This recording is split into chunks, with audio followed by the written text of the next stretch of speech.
Mysafirë në studio, Sonila Sheu, e cila është këshilltare për shkollën e lartë, për arsimin e lartë në Kolegjin Turgut Özal, dhe Gred Braho, i cili është maturanti Turgut Özal. Mirëmëngjes, mirë se erdhe. Mirëmëngjes. Histori shumë interesante, 25 vjetë kolegji, apo jo? Po, si vjetë është 25 vjetori kolegji, dhe përkon paka shumë edhe me kohën time që kam kolegj.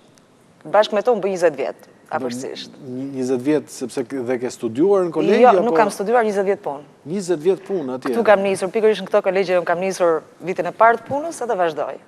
Në fakt, është një kolegji unë nuk po fshije mbas gishtit, nuk po bëj publicitet, nuk po bëj reklam, por ka goxha emër në Shqipëri dhe në... Po, është e vërtet. Më brëm ndërkohë që mendoja ardhjen time këtu, e kam pritur jo me pak emocion, them drejtën, megjithatë kam reflektuar për gjithë karrierën time. Dhe çfarë është më e bukur e kësaj shkolle është se gjitha shkollat pa diskutim janë të rëndësishme sepse merren me arsimin dhe edukimin, është një shkollë vlerash. Madje thosha, është një akademi ku përfitojnë jo vetëm nxënësit, por përfitojnë edhe profesionistët, mësuesit. Është një shkollë e cila i është përshtatur dhe adaptuar kohës, është zhvilluar vazhdimisht si nga pikpamja e drejtuesve ashtu edhe nga pikpamja e profesionistëve dhe mësuesve, duke u dhënë mundësi atyre që punojnë, sikurse edhe gazetarëve. Gazetarën pa diskutim e bën radio, e bën televizioni dhe mësuesin pa diskutim e bën shkolla. Pra, ne flasim për shumë akademi botërore, të cilat zhvillojnë dhe promovojnë mësues, realisht kolegji është i tillë. Mund të flasim për training for trainers? Po, është e vërtet. Mund të flasim. Dhe unë e kam provuar realisht vetë këtë. Kam parë vetën time që kam ardhur si një studente në bankat e kësaj shkolle dhe sot jam në pozicion drejtues. Që ka shumë interesante, dhe si histori personale shumë interesante, ndërkohë që vjen me Gred Braho, i cili është maturant në shkollë... Tek Turgut Özali i Durrësit. Tek Turgut Özali i Durrësit, që mos gaboj godina është sa në rrugën për të futur në autostradë. Turgut Özali i Durrësit është hapur më vonë se sa i Tiranës, por gjithsesi është e njëjta metodologji, e njëjti staf. Është e njëjta metodologji edhe e njëjta mësimdhënie dhe madje çdo vendim që merret në bazë të qendrës Tiranës dhe më pas shpërndahet në Durrës dhe në Shkodër, që janë filialet e tjera të shkollës. Tani, më thuaj pak, domethënë, ti i ke bërë të gjitha vitet në Turgut Özal? Jo, unë kam shkuar në klasë 9 në Turgut Özal, pasi fitova bursë, fitova 100% në fund të klasës 8. Edhe kam bërë klasën e 9 dhe vitet e gjimnazit në Turgut Özal. Tani, më thonë që ti ke fituar drejtën për shkuar në Universitetin e Harvardit. Po. Si ndodhi? Po. Unë kam patur ëndërr Harvardin që i vogël. Pra, mund të them që në klasë 7, që në klasë 8, dëgjoja emrin e Harvardit. Faktikisht nuk e kuptoja rëndësinë e shkollës, thjesht dëgjoja që ishte një shkollë shumë prestigjioze. Më pas, kur u rrita dhe kalova në klasë 11-12, fillova të shikoja kriteret e shkollave, edhe kuptova që Harvardit jepte shumë mundësi në jetë. Pra, ishte një shkollë me të vërtet shkollë ëndrash. Kështu që vendosa të aplikoj, e provova, aplikova në fazën early action, që është faza e para aplikimeve dhe që mbahet si faza që nuk merr internacional. Pra, pranon nga 1000 vetë që pranon 800 janë Amerikan, 800 deri në 900. Megjithatë vendosa të provoj, sepse mendoj se Harvardi ja vlen si shkollë dhe mendoj se do më hap shumë dyer në jetë. Jo, në qoftë se ti shkon atje, pastaj jeta jote merr një rrjet tjetër, për fat keq larg syve tan për disa vjet, por pastaj ndoshta nuk e di se do rikthehesh apo jo, por gjithsesi është. Kjo është pyetja që unë ja bëj vetes për ditë. A do kthehem në Shqipëri apo do qëndroj në Amerikë dhe të them drejtën nuk kam akoma një përgjigje. Po skepse ta kesh të përgjigje, shumë shpejt për ta bërë këtë pyetje dhe shumë shpejt për të marrë përgjigjen. Domethënë ti duhet të ikësh për shkollën, pastaj Patjetër, po lufton patriotizmi me dëshirën për të ndihmuar veten, për të zgjeruar horizontin, luftojnë me njëra tjetrën. Edhe është një dilemë që përballet çdo student që shkon jashtë, çdo emigrant. Akti më i madh patriotik dhe më i madh i atë dashuri si mund të bësh është dalësh mirë me mësime. Dakor. Qofse fiton këtë, pastaj tjerat janë në rregull. E vërtet. Po Gerti, për çfarë do studiosh në Harvard? Tani un kam kohë një vit ta precisoj degën time. Në fund të vitit parë jap vendimin. Megjithatë un kam dëshirë të vazhdoj computer science, pra shkenca kompjuterike, programim kompjuteri. Ti prapë do futesh te shkencat. Do futem te shkencat, po, sepse jam i mirë dhe në kompjuter dhe në matematik, edhe mendoj se më përshtatet si degë. Të shtëpia jote kush e di se ç'bëhet. Mark Zuckerbergu i ditë. Po. Sonila, kemi, okej, rasti i Gerdit është rasti veçantë, dhe është padyshim një rast suksesi, por maturant nuk është vetëm Gerdi, apo jo? Po, pa diskutim. Duke pas një eksperiencë stil 25 vjeçare, normalisht studentët janë kudo nëpër botë, po pa diskutim dhe në Shqipëri, ka dhe të rikthyer. Për shumë Ori Hoxha, ne do ta ndjekim basën në një spot publicitar, pastaj ka qenë studenti jon i cili ka studiuar në Berkeley. Transmetoj në fund të bisedës, përpara se të ndajmë. I cili ka mbaruar në Berkeley dhe sot ai ka ardhur dhe ndihmon nxënësit shqiptar. Është një program i veçantë që quhet Code for Albania, ku inspiron dhe motivon të rinj të cilët janë të lidhur me pjesën kompjuterike për të ardhmen e tyre. Pra, shikojmë që studentët tanë, pavarësisht se shkojnë dhe studiojnë nëpër botë, ata rikthehen këtu dhe japin ndihmën e tyre për shoqërinë shqiptare. Pa diskutim që të studiosh në universitetet më të mira botërore dhe nxënësit tanë këtë mundësi e kanë, sepse mënyra se si ata përgatiten. Sistemi turgotozalit vetë realisht e mundson këtë, dhe thash fakti që vazhdimisht ai përshtatet teknologjisë dhe zhvillimeve bashkëkohore, duke përdorur tabletë, duke përdorur tabelat elektronike, duke përdorur programe të ndryshme, për shembull biblioteka digjitale që ne i mundsojmë për nxënësit në anglisht My Own, duke përdorur programe të ndryshme si Exceli ku nxënësit praktikojnë njohuritë e tyre në matematikë apo në anglisht, duke krijuar mundësi të tilla ku nxënësit të inspirojnë në klube të ndryshme. Kemi një numër shumë të madh klubesh që funksionojnë që nga klasa e parë dhe vazhdojnë deri në klasën e 12. Unë vetë kam iniciuar dhe jam nismëtare disa klubeve, për shembull klubi Medias, klubi Eko, klubi Librit, klubi Vlerave. Këto janë mundësi shumë të mira që të zhvillojnë nxënësit në të gjitha drejtimet dhe të jaftësojnë ata. Pavarësisht ç'a bëhet e këto klubet?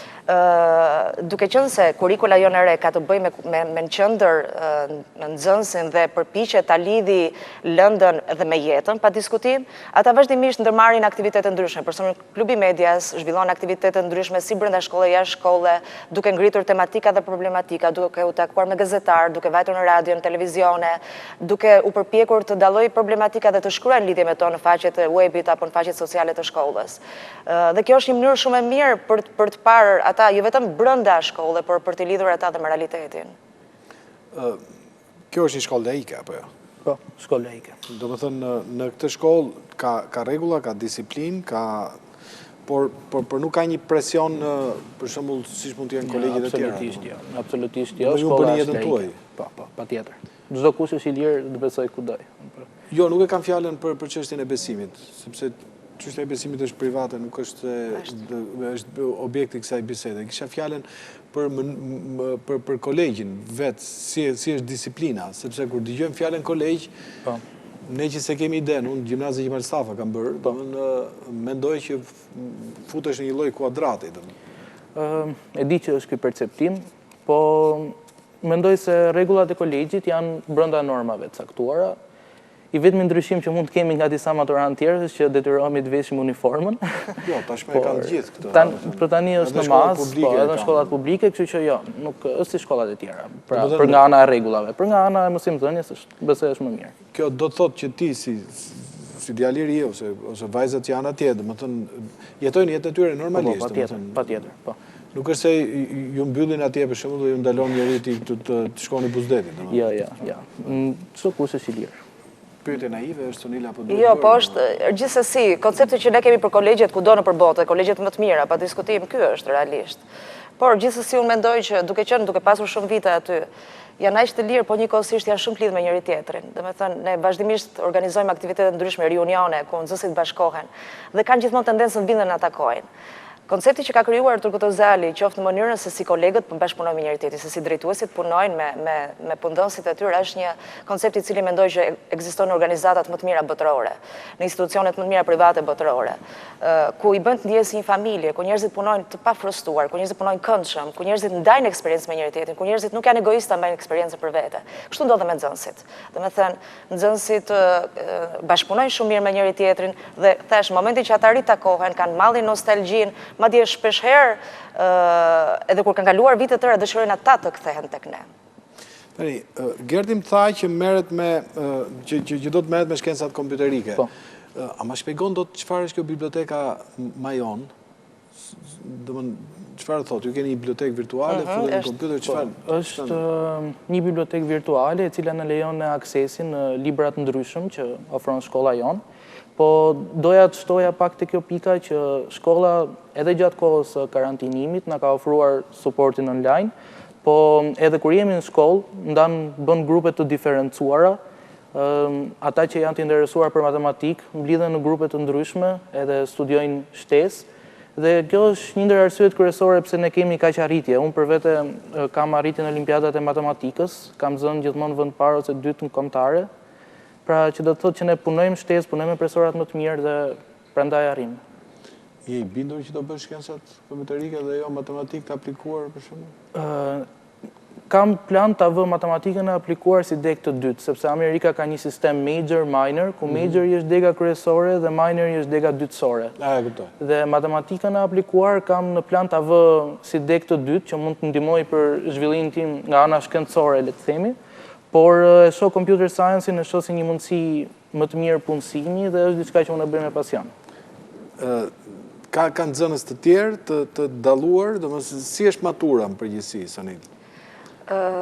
Realisht ndryshojnë trendet, kam përshtypjen nga viti në vit. Përgjithsisht shikoj duke qenë se merrem me këshillimin për karrierën, shikoj një tendencë për të mbajtur nga degët e ekonomisë shumë. Po pse pikërisht atje?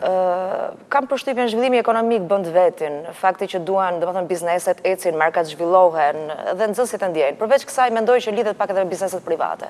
Duke qenë që një pjesë e madhe e nxënësve mbase kanë biznese private, kërkojnë të japin një këndvështrim të ri biznesit të tyre dhe lidhen dashi pa dashi me këtë pjesë. Por mbase edhe tendenca e përgjithshme botërore shkon këtu.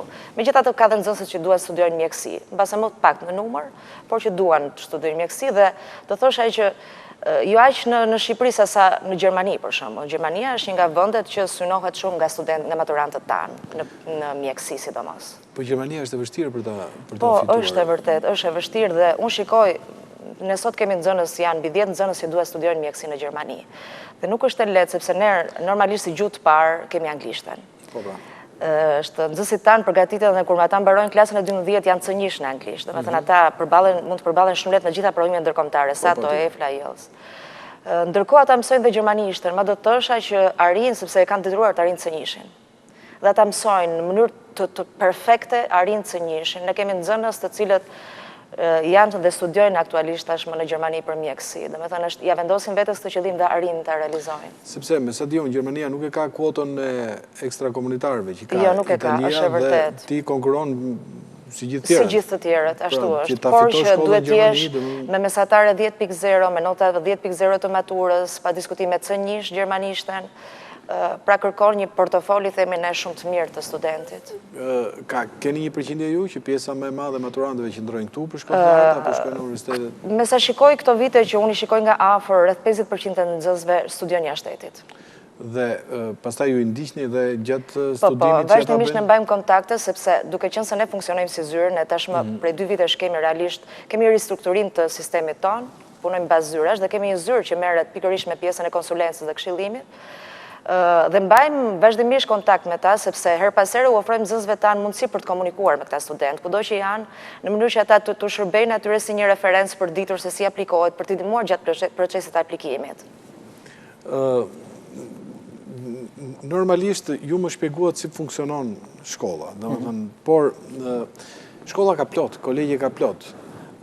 Ti Gerd, pse zgjodhe Turgut Ozalin? Përveç fakti fitove bursën, po fakti fitove bursën është se shkove atje dhe kërkove që të konkurosh edhe të fitosh. Pse pikërisht Turgut Ozalin? Zgjodha Turgut Ozalin pasi e para njëherë është emri i mirë që ka në Durrës. Kur dëgjon nga të tjerët, nga shokët e tu, nga miqtë e tu, nga të afërmit. Ka këtë emër dhe në Durrës? E ka emrin e mirë si në Durrës, si në Tiranë. Më pas është mësimdhënia në anglisht, është kushtet e mira që kemi në shkollë. Gjithashtu ne bëjmë shumë kompjuter edhe orë laboratori. Këto ishin gjitha informacione që unë i dija para se të aplikoja dhe prandaj bëra këtë zgjedhje. Nuk patë ndonjë zhgënjim, domethënë nga ambienti që vije nga një shkollë publike e Durrësit, futesh në një kolegj, domethënë nuk krijohet një lloj depresioni? Po e kuptoj që ke këtë paragjykimin sikur kolegji të mbyll të inkuadron. Jo, se kam vetëm unë, prandaj po them. E kanë shumë njerëz, po më beso që është njësoj si çdo gjimnaz publik nga ana e rregullave dhe nga ana e mësimdhënia mendoj është pak më cilësore, por rregullat janë njësoj si çdo kolegj tjetër. Madje mbështetja është më e madhe. Më pra të punë besoj edhe më vjen plas që normalisht nuk kam më mundësi të rifutem kësaj historie, domethënë, por padyshim domethënë ti një histori e rrallë, domethënë. Më fole pak për Ori Hoxhën, apo jo? Po. Dhe si është historia Orit, ç'a bën Ori?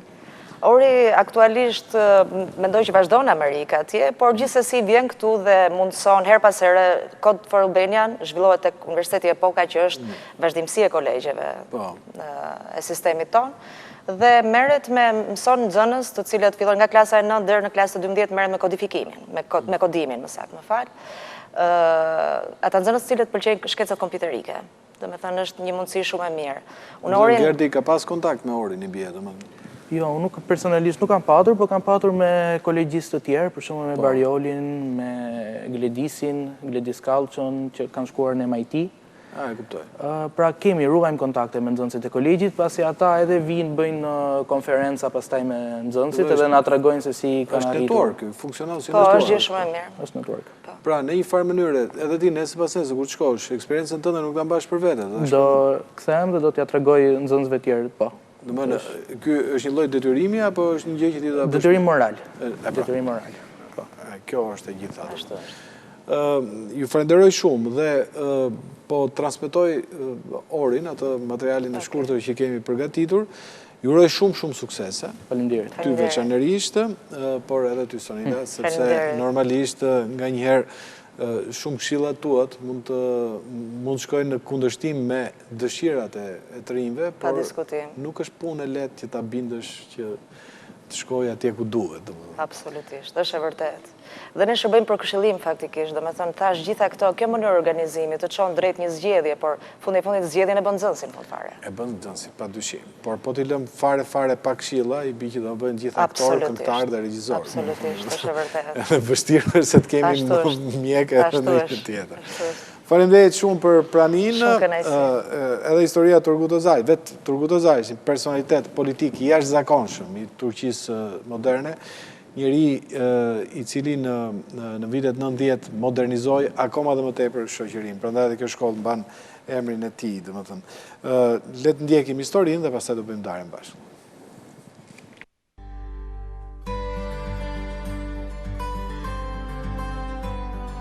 Përshëndetje. Unë jam Ori Hoxha, tashmë diplomant nga Universiteti i Kalifornisë Berkeley, e që prej 2 vitesh bëj punë kërkimore dhe të modaliteteve të ndryshme mjekësore dhe bioteknologjike në Silicon Valley. Për ligjit Turgut Özal, ishte piknisja ku më zbulova pasionin tim për të bërë bashkë një uri nga fusha të ndryshme të shkencës me qëllime për përmirësuar cilësinë e jetës së njeriut. Pasion ky që u ushqye me motivimin e reflektuar nga puna plot zell e mësuesve tanë në kolegjin Turgut Özal.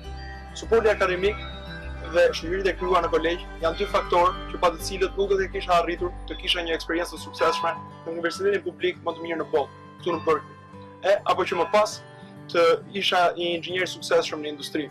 E për këtë do të jem gjithmonë mirënjohës kolegjit Turgut Özal. Përshëndetje nga Kalifornia.